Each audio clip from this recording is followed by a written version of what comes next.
next big topic that we have has something to do with OBJ, but it also has something to do with the Dallas Cowboys, and that is Amari's possibly going to be a salary cap casualty this year. He counts for 22 against the cap. If we cut him, we save 16, and he goes for 6 against the cap, dead money. We still have to sign Michael Gallup. We don't have anything beyond CeeDee Lamb set. So right now, your wide receiver room is Amari, CeeDee Lamb, the end.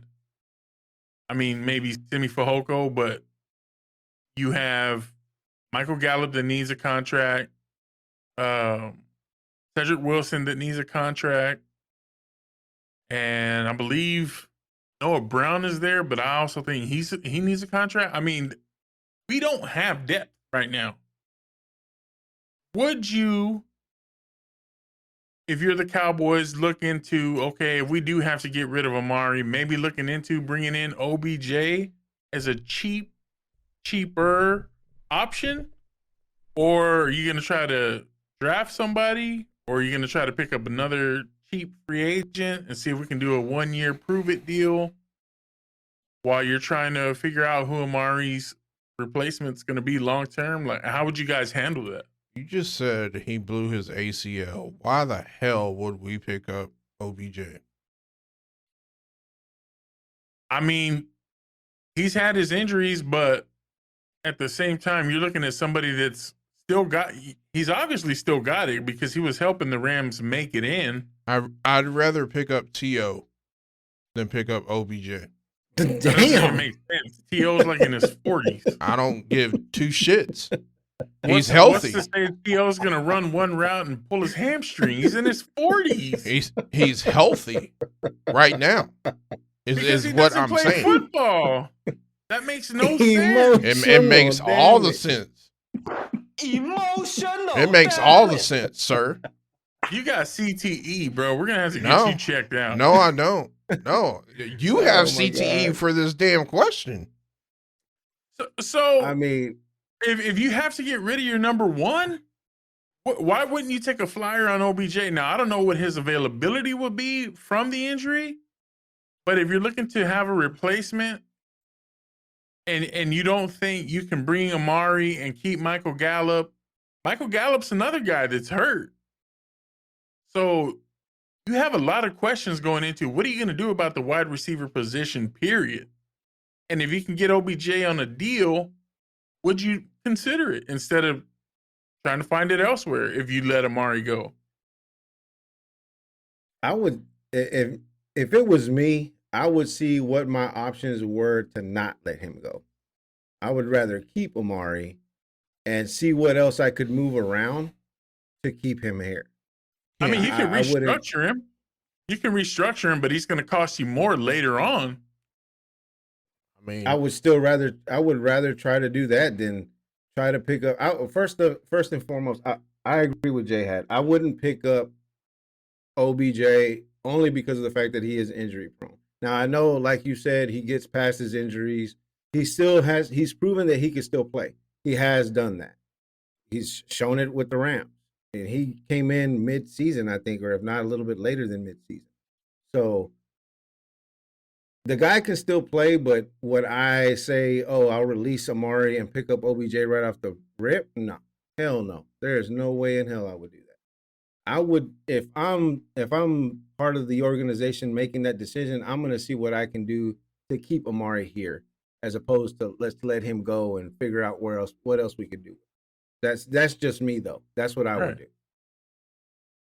You know, if I'm in the front office, you know who I'm really looking at right now, and it's going to cost you money, but I think he's a better receiver.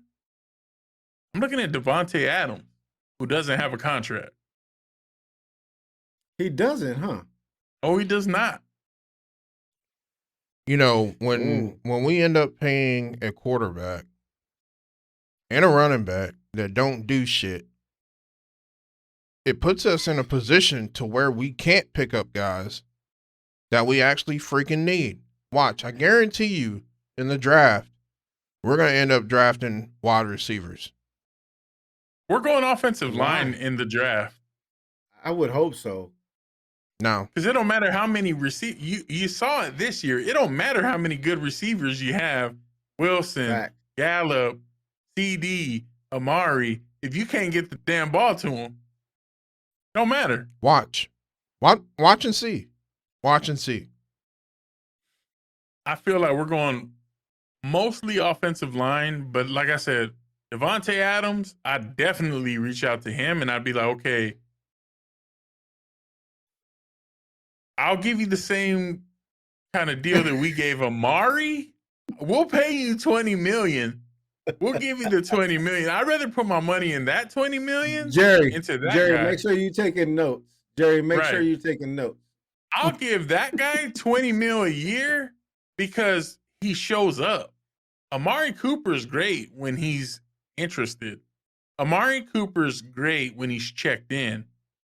But there's a lot of games where Amari's just like, man, bump this noise. And then you don't hear from him for a half. You may not hear from him for a couple of games. Wide receivers are selfish, bro. They want the ball. So if you're not, That was his knock coming out of the Raiders camp was he's not all about football all the time. And you see that here. He loved it here. He thrived here, but then he got bored. You need a guy, you need you a dog. You got to have your dog. Devontae Adams is going to produce. Why not? bro, if we go that route, you might as well trade Dak and bring Aaron. How are you going to do that? What do you mean? How you going to do that? Aaron Rodgers is going to be making $50 a year. You just do it. You just- find a way. You just bitched about how we don't have the money, and now you're like, let's throw more money at Aaron. We don't have it. You find a way. We'll be restructuring every contract trying to get. You think Dak's some going money to throw out the here ball the is- way Aaron threw the ball to Adams? I don't think so. Bro. and All I then hear if is you look at Aaron emotional Rodgers, damage. what about Aaron Rodgers screams Super Bowl? Answer to your Super Bowl drought. What I mean, Devontae Adams ain't the answer either. He don't control the football. That's not the answer. Dak ain't the answer. I mean, No, but you said let's trade for Aaron. I'm saying, what about Aaron Rodgers makes you think, oh, he's the reason why we ain't in the Super Bowl? His ass ain't been in the Super Bowl, fam. they beat our ass more than once, right? In the playoffs. In the playoffs. His ass In the ain't playoffs? been to the Super In the Bowl like playoffs? that, fam. He's Did got one Super Bowl. Hold on. Did they beat our ass in the playoffs? Did he win the Super Bowl? Did they beat So- our so ass you in the want a guy- playoffs? You want a guy that's going to get you in the playoffs and still not win the Super Bowl. Dak did that. I mean, look, if Aaron came here and had the talent that's on this team, I think we would go to a Super Bowl, to be honest. Right. Here's my question. I mean, We what did he have in Green Bay and they still made it? right. And here's my question though.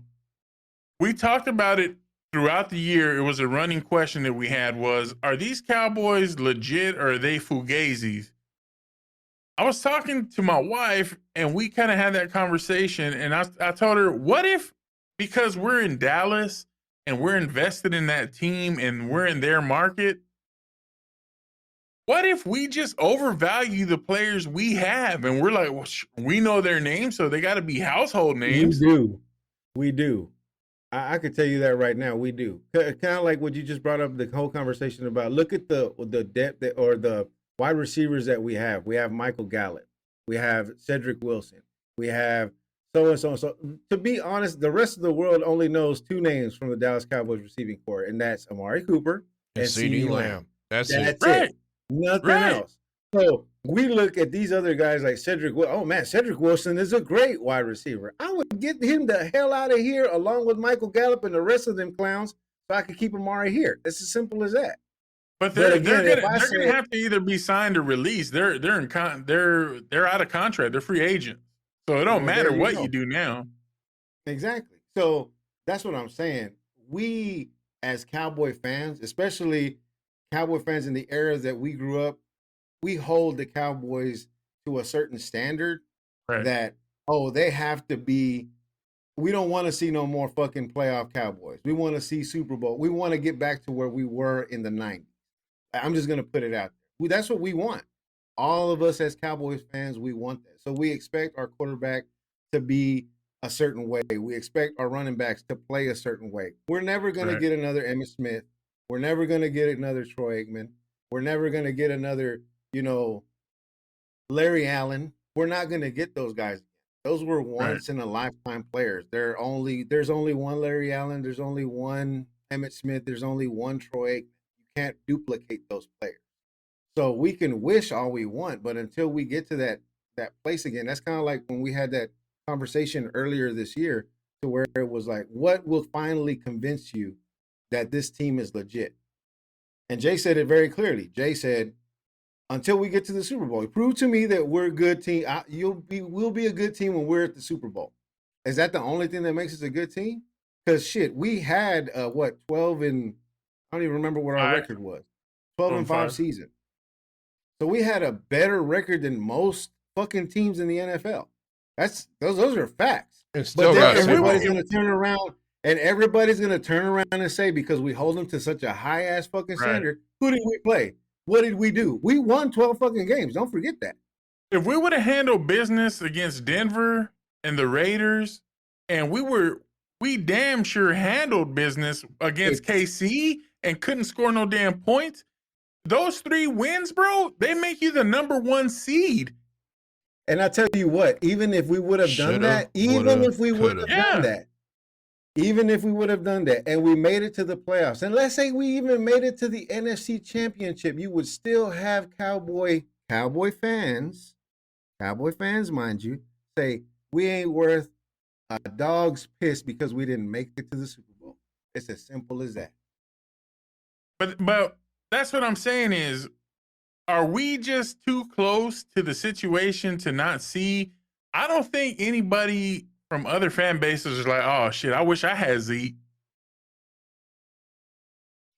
I don't think there's other fan bases that are like, oh man, I wish I had Amari. You already know how I feel about Zeke.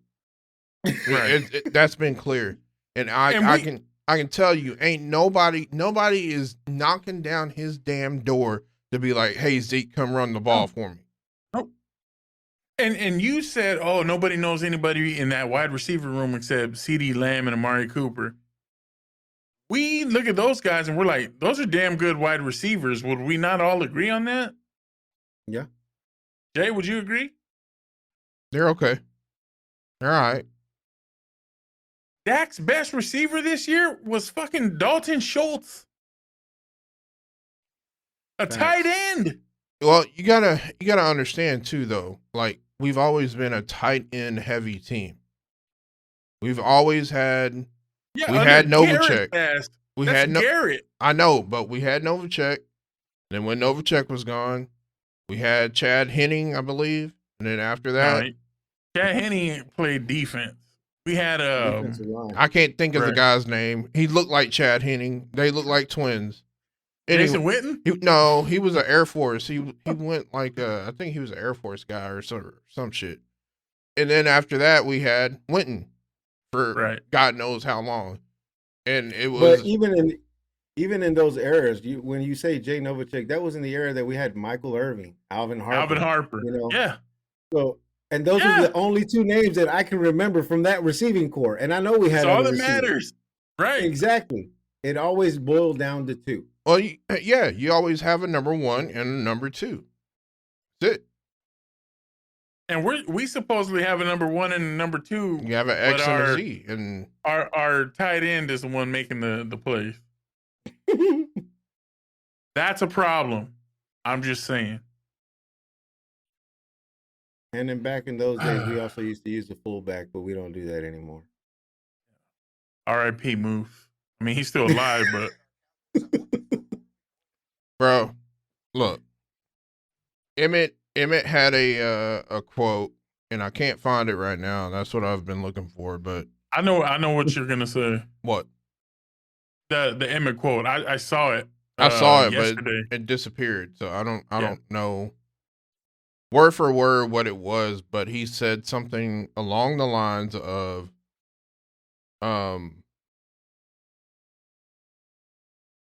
let's see. He says, here it is. I found it somewhat. When I look at our Cowboys, I'm looking for who are we going to be? Are we going to stay the same? Or are we going to take all this talent and waste it over 3 or 4 or 5-year time frame? Assuming and expecting to do something great, doing the same things over and over and over again. Basically, end quote. Basically saying all this talent that we have on this team, yet we can't find a way to make this team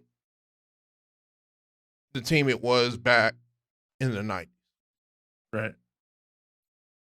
Why is Emmett that? Emmett came out with another quote. That's not the quote I was thinking. The one that I read. I saw the other. Basically said, these guys are out here acting like they're legends and superstars, and they haven't done anything. As Coach used to say, you ain't pissed the drop. Yeah, it said something about you're not great, you're not a Hall of Famer, no, you're not this or that, you're not any of those until you become a champion. Right. You haven't done anything to warrant you feeling the way you feel just because you have the star on your helmet. Dion said the same thing. He came out and he was like, when the Cowboys were the Cowboys, you knew what you were getting every week. You didn't question, is Troy Aikman going to show up today? Is Emmitt Smith going to show up today? Is Michael Irvin, Larry Allen, that offensive line, are they going to show up today? No, they all showed up. And you know what else happened? They didn't bitch about their pay and went out there and played. They just won. I'm just saying. But again, guys, we're talking about two completely different eras as far as games go, as far as players go. And you can shake your head all you want, but that's the truth. That's a completely different era. All the players now feel entitled to those things. Oh, right. I'm a superstar now. I'm legend status now. They can say that to themselves all they want, but until people actually start recognizing you as a Hall of Famer, no one, you never heard Troy or Emmett or any of those guys ever say, "Oh, I'm a Hall of Famer." I know I'm a Hall of Famer. I'm a superstar. You never heard any of those guys. No. Wait, time out. That's our problem. We're the one that, as fans, as media, we're claiming Micah is the next fucking Lawrence Taylor. Yep. After one season, and we're all, oh my God, he's a Hall of Famer. He's the greatest thing since sliced bread. Blah blah blah. Bro, pump the brakes a little bit. Like, he could have a bust year next year. And that's the difference is the difference is he doesn't read those clippings. He don't feed into that. That's his different mentality. I'm saying he's that guy that's like, hey, he's telling us, chill on that. Yeah, slow your roll on that. I'm saying that's our problem. Right. That's the fan and media's problem, and pushing that narrative. Cowboys. That's a lot of the Cowboys. Yeah. They hear that and they're different in that they're like, yeah, that's all me right there. Yeah. That's the thing. It's all about perception, because there's some players that will feed into it and they'll be like, oh yeah, there's like we talked about it earlier this season. The Cowboys went into a game smelling themselves. Oh, we're the greatest thing that's ever happened. We're the best. We're the hottest team in the NFL right now. And again, you have the media and everybody else also putting that out there. There was even a point in the season last season where Stephen A. Smith was like, the hottest team right now, the team to beat is the Dallas Cowboys. And we never thought we would hear him say that. And then the very next week, got that ass waxed. So that's what I'm saying. But the difference with Micah, I'm not going to sit here and say that he is the next Lawrence Taylor. That's yet to be seen. He's Right. got a long road ahead of him. For him to gain that kind of status, for him to be that guy, the thing that I like about Micah is that, yes, he's a great player. And if he continues to play the way that he plays, can he be a Hall of Famer? Hell yeah, he could be one if he continues it. But Right. the thing that I like about him the most is what Joe said. He doesn't feed into it. He looks at it. He looks at everybody else giving him props, and he's like, "Thank you." He's very humble about it. He's like, "Thank you so much. I appreciate what you're telling me, but I still got a lot of work to do. I still Right. am studying the game. I'm trying to make myself better, and I want my team to be better." That's what's great about him in Right. general. And the perception of who the Cowboys are in the brand, and when you think of the Dallas Cowboys, what you think of it. The bottom line is it's owned by a businessman. It's owned by a fan that is business first. And I think that's where your problems start. They start at the top and trickle their way down from the GM owner down to your coach, down to your players. And then we as fans, we're looking at it from the outside and we're like, man, we can't get our shit together to save our lives.